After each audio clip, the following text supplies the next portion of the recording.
كنا وصلنا لمرحلة يأس، بحث عن شيء معظم الناس بتضحك عليه ده لما تسمع عنه. يا جماعة مش حاجة اسمها مانجا عايمة.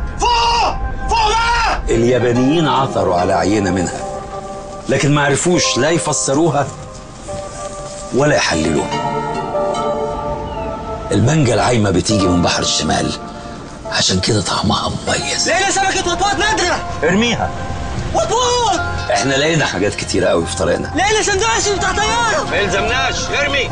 لكن ما كانتش كلها تلزمنا. لقينا سلسلة تايتانيك. ارميها.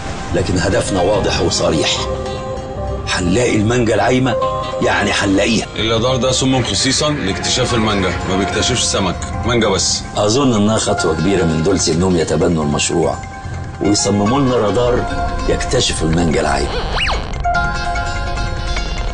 انتي قابلتي اوسكار الفلبيني ده اللي معانا؟ على فكرة هو بيقول لي انه شافها في يوم من الايام. في حاجة على الرادار يا دكتور. They found it. They found it. اوسكار. هاي. المانجا.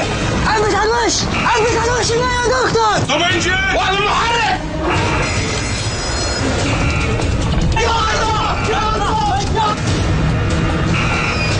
قرب منها ما تخافش، قرب.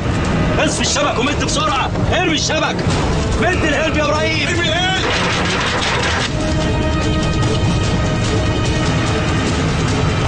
اضرب. مبروك يا رجالة. مبروك يا دكتور. لكن هدفنا واضح وصريح، هنلاقي المانجا العايمة يعني هنلاقيها. دولسي كمانجو، مش أي مانجا، دي بتعوم